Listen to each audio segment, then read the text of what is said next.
Pendant longtemps, et par longtemps, je vais dire près de 30 ans de vie chrétienne, je pensais qu'une bonne prière pour les malades pouvait se faire rapidement. Ça veut dire, on impose les mains sur les malades, disons 10 à 30 secondes, et on dit « Au nom de Jésus, sois guéri, Amen ». Et voilà, le tour est joué. Et puis on demande à la personne de garder la foi et de croire qu'elle va être guérie. Le problème avec ça, c'est que je ne voyais pas de guérison vraiment conclusive. Au fait, je dépendais des pratiques que je voyais à la télévision ou dans des grands rassemblements religieux, où souvent l'orateur principal demandait à ceux qui étaient mal portants ou malades d'élever la main là où ils étaient. Il faisait une petite prière de 10 secondes et puis il terminait avec cette proclamation « Vous êtes guéris au nom de Jésus » et il lui donnait une exhortation « Allez, ayez la foi, tout va bien aller ». Mais souvent, il n'y avait pas de vérification, pas de temps pris avec les personnes qui étaient récipientes de ces prières, pas d'accompagnement réel. C'est pendant ces 6 dernières années, j'ai appris une leçon très importante qui a changé ma manière d'intercéder et de voir des résultats quand nous prions avec les malades ou ceux qui sont dans le besoin. Je suis convaincu que le Saint-Esprit a orchestré cet apprentissage alors que mon épouse et moi et quelques amis proches, nous étions en quête de plus de Dieu, cherchant à connaître plus profondément les réalités du Saint-Esprit dans notre vie. Nous avons lu beaucoup de livres sur ces sujets ou des sujets qui se rapprochent à cela, par des auteurs recommandables. Et l'un d'eux que je vous recommande, c'est Francis McNatt, décédé en 2019, un ancien prêtre dominicain, qui a écrit un livre excellent qui s'appelle Healing, donc guérison. Je vous le recommande vivement. Et nous avons découvert justement que ce n'est pas toutes les personnes qui s'expriment sur la place publique sur la guérison divine qui sont toujours recommandables. Mais ça, j'en parlerai plus en détail dans d'autres vidéos à venir, alors abonne-toi pour ne pas manquer cela. Et cependant, pour aujourd'hui, je voudrais vous partager la deuxième grande leçon que j'ai apprise dans mon apprentissage de l'intercession. Et cela suit naturellement ce que j'avais déjà partagé dans une vidéo précédente qui parle de passer beaucoup de temps dans la présence de Dieu comme étant le premier point dans ce pèlerinage du ministère d'intercession. Alors, le second est celui-ci. Je vais vous l'introduire par une histoire. Tout a commencé quand nous avons arrêté de regarder nos montres quand nous prions pour les gens, mais plutôt de regarder les personnes qui venaient recevoir la prière, voir l'agonie et l'intensité qu'ils avaient, et le désir et l'attente qu'ils avaient pour recevoir quelque chose de la part de Dieu. Je me souviens de cette dame qui souffrait de douleurs des nerfs sciatiques, et cela faisait 2 ans de cela. Nous avions prié pour elle, je me rappelle, première minute, deuxième minute, 5e minute, rien ne s'est passé. Et honnêtement, je vous dis, rien ne s'est passé. On lui a même demandé, est-ce que tu sens quelque chose? Non, rien. Aux environs de la 10e minute, elle a commencé à avoir une sensation étrange. D'abord, ça a commencé comme une sensation de fourmillement qui montait de ses pieds. Et puis après, une chaleur qui l'enveloppait. À sa grande surprise, et à la nôtre également, une douleur plus intense s'est exprimée, pas à la jambe, mais vers le bas de son dos. Alors, je demande à une des sœurs avec qui nous étions en train de prier pour elle, de s'approcher et de prendre la relève dans l'imposition de main, comme c'était une dame. Et après à peu près peut-être une vingtaine de minutes, ou peut-être 25, pendant que nous étions en train de prier pour elle, la douleur de la jambe avait commencé à diminuer. Mais elle n'était pas partie complètement. Mais une chose était claire pour nous et pour elle, Dieu était en train de faire quelque chose en elle. Voyez-vous, si on avait arrêté de prier pour elle après les premières 30 secondes ou peut-être la 2e minute, nous n'aurions jamais vu ce que Dieu voulait faire pour elle. Or, bonne nouvelle, elle a été complètement guérie plus tard. Et ça, c'est un détail que je vous parlerai quand je vous enseignerai sur les étapes de comment on prie pour les malades dans une prochaine vidéo. Et puis, nous avons eu encore un deuxième cas. Nous étions dans une de nos rencontres mensuelles qu'on appelle Prayer Breakfast. Ce sont des petits déjeuners de prière. Une jeune universitaire s'est approchée de nous pour recevoir la prière. Et cette fois-ci, il ne s'agissait pas des douleurs physiques, mais des blessures bien plus profondes. Ce qu'on appelle souvent des blessures intérieures. Alors, nous avons prié pour elle en équipe pendant longtemps. Oh, nous avons prié pendant très longtemps. En tout cas, mon estimation, c'est peut-être 1h30. Je crois qu'on s'approchait de la 2e heure. Et à un moment, nous étions tous fatigués parce qu'apparemment, rien ne s'est passé. Et nous avions même conclu notre petit moment d'intercession avec une petite prière en la recommandant à la miséricorde de Dieu. Et nous l'avions encouragée de revenir la prochaine fois pour que nous puissions continuer à prier avec elle. Alors qu'elle était en train de se préparer, elle fermait ses affaires avec la jeune amie qui lui avait invité à cette prayer breakfast. Je sentais quelque chose en moi qui me poussait à pouvoir la parler encore pour une dernière fois. Alors je m'approche encore d'elle pour la remercier de sa patience et lui rappeler que Dieu l'aimait, quels que soient les résultats de la prière qui n'étaient pas exactement ce qu'on attendait. Mais je lui ai proposé si on pouvait encore faire une dernière prière juste avant qu'elle parte. Elle accepte. Et c'est là où tout a changé. Je crois que c'était à la 2e minute peut-être pendant que j'étais en train de parler avec elle. À peine je commençais à prier pour elle, après une petite exhortation finale, l'Esprit de Dieu descend sur elle. Et la puissance de Dieu est tombée sur elle avec une force que je n'ai jamais oubliée. Alors qu'elle était assise, elle s'est mise à pleurer, à convulser profondément. Elle pleurait tellement que ses larmes commençaient à mouiller ses cheveux et ses mèches. Et une des sœurs qui était à côté vient rapidement, prend ses cheveux et ferme une sorte de poney arrière pour qu'elle ne puisse plus continuer à déverser ses larmes sur ses cheveux, mais elle mouillait carrément le tapis par terre.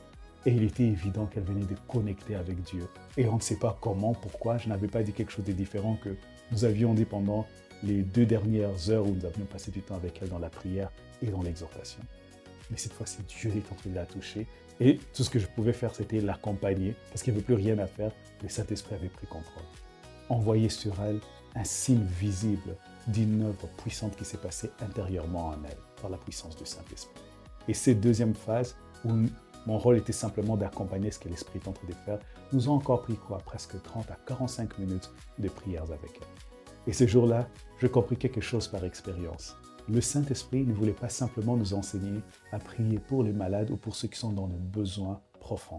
Il voulait aussi nous apprendre à aimer les personnes pour lesquelles nous prions. Parce que quand tu passes une dizaine, une trentaine de minutes, des heures de prière avec quelqu'un, tu ne vois plus un numéro, tu ne vois plus une statistique, tu ne vois plus simplement « Oh, la prochaine personne dans la file qui m'attend pour que je puisse prier pour elle ». Non, tu commences à porter le fardeau de la personne. Tu souffres avec elle, tu espères avec elle, tu attends avec elle et surtout, tu commences à l'aimer profondément. Je crois que Dieu faisait aussi autant un travail dans le cœur des intercesseurs que nous étions que dans la vie de la personne qui recevait nos prières. Dieu était en train de toucher nos cœurs, était en train de nous transformer nous aussi. Cela m'a toujours rappelé de l'histoire de Jacob, je crois dans les livres de la Genèse au chapitre 32, où Jacob lutte toute la nuit avec un homme mystérieux. Plus tard, on nous introduit ces personnes comme étant l'ange de l'Éternel. Et c'est au matin que Jacob reçoit la bénédiction. Et c'est aussi au matin qu'il reçoit un nouveau nom, Israël. Autrement, il reçoit une bénédiction, mais aussi une nouvelle identité. Mais des fois, nous voulons une bénédiction du matin avec une prière de 30 secondes. Pas que cela est impossible à Dieu, mais souvent ça va prendre le temps que ça va prendre. Et Jésus lui-même aussi nous invite à persévérer. Et dans Luc chapitre 18, on voit Jésus nous raconter des séries des paraboles où il nous encourage à persévérer dans la prière et à ne pas relâcher. Donc la persévérance dans la prière n'est pas une invention humaine, elle est profondément biblique. Et spécialement pour les intercesseurs qui passent du temps à prier pour ceux qui viennent recevoir l'intercession. C'est biblique. Prenez le temps et priez pour les gens. Ne soyez pas à la hâte de dire « Je prie, tu es guéri, tu es guéri, tu es guéri, partez ». Non, prends le temps, prie avec les gens. Laisse Dieu te révéler les étapes de la prière pendant que vous êtes engagés ensemble et que vous combattez ensemble pour la restauration et la délivrance de ceux qui viennent vers vous. Oh, je peux vous raconter des histoires ahurissantes, terribles que j'ai vécues. Je me rappelle être dans une ligne de prière. J'étais allé aux États-Unis dans un événement de la communauté des hommes d'affaires de plein évangile.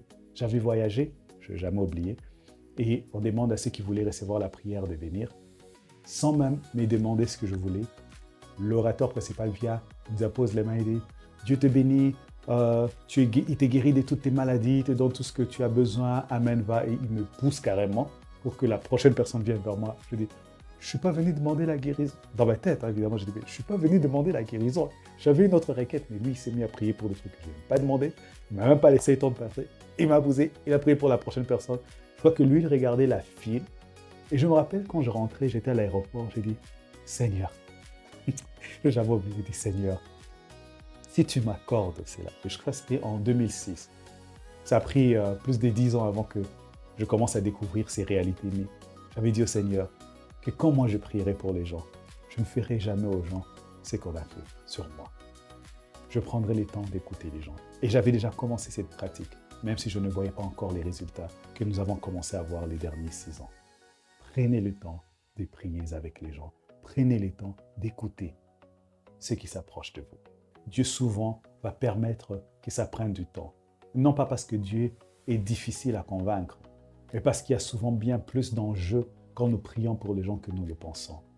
Parfois, Dieu veut toucher la personne à plusieurs niveaux, bien au-delà du besoin qu'il présente à ce moment-là. Et vous devez l'accompagner pendant le processus. Parfois, Dieu veut transformer le cœur de l'intercesseur pour qu'il puisse le représenter dignement comme un ambassadeur. Et ça va prendre le temps que ça va prendre. Voyez-vous, je ne peux pas affirmer cela avec certitude. C'est simplement quelque chose que j'ai observé. Appelons ça, c'est mon hypothèse pour le moment.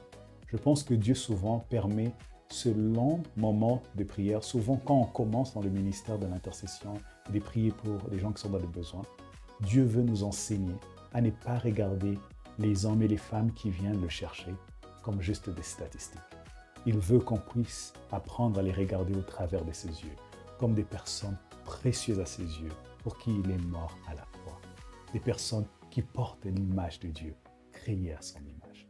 Et si Dieu doit nous faire passer par un temps d'être inconfortable pour que nous commencions à regarder les hommes et les femmes avec ses yeux, eh bien, il va nous laisser dans cette force pour que nous apprenions à le faire. Et le plus vite nous apprenons, le mieux ça sera pour nous. Parce qu'aujourd'hui, nous ne passons pas souvent 1 heure quand nous prions pour les malades, cela peut arriver. Dernièrement, il y a moins d'1 mois, nous avons prié pour quelqu'un et ça s'est passé en 3 minutes et a reçu une grande guérison. On voit du progrès, mais dans le processus de voir une augmentation de la grâce, de la guérison quand nous prions avec les gens, il y a aussi le fait que nous ne perdons pas la perspective que nous prions pour des personnes qui sont bien aimées à Dieu. Quand on prie pendant des dizaines de minutes, une vingtaine de minutes pour quelqu'un, vers 1 heure, on ne cherche plus à compter les miracles. On apprend tout simplement à aimer la personne, à l'accompagner et à attendre avec elle pour que le Seigneur vienne rencontrer ces personnes dans son besoin. Son angoisse devient ton angoisse. Et cela change complètement notre manière de servir. Et moi, je me rappellerai toujours la réaction de cette jeune universitaire. Il vient à la fin de la prière, quand ses émotions commencent un peu à se calmer, on la donne un peu le temps de se calmer, et elle va me dire ceci en anglais, « Thank you for being patient with me ». En d'autres mots en français, « Merci d'avoir été patient avec moi ». Ces trucs m'a, je ne sais pas comment vous dire, ces trucs m'a percuté, je n'ai jamais oublié. Cette phrase est restée gravée dans mon cœur. Parce que je compris qu'avant même qu'elle reçoive sa guérison intérieure pour laquelle nous avions prié, pendant plus de 2 heures, elle venait de faire une expérience essentielle, celle de se sentir aimée. Alors, si Dieu t'invite à intercéder et à prier pour des personnes, ne cherche pas seulement les résultats. Bien sûr, nous voulons les résultats. Sinon, nous ne nous engagerions pas dans cette œuvre parfois exigeante et sacrificielle. Non, mais ce que je veux dire, c'est de chercher premièrement à aimer. Voyez-vous, le miracle appartient à Dieu, mais la compassion, c'est notre responsabilité. Et j'ai remarqué que c'est souvent au travers de cette compassion que Dieu choisit d'agir et de manifester les charismes et les grâces divines, soit par le ministère prophétique ou de guérison, ou de miracle, ou de l'exercice de la foi, ou de discernement des esprits, et plus. Alors, embrassez le ministère de l'intercession et ne vous précipitez pas à servir ceux qui viennent vers vous.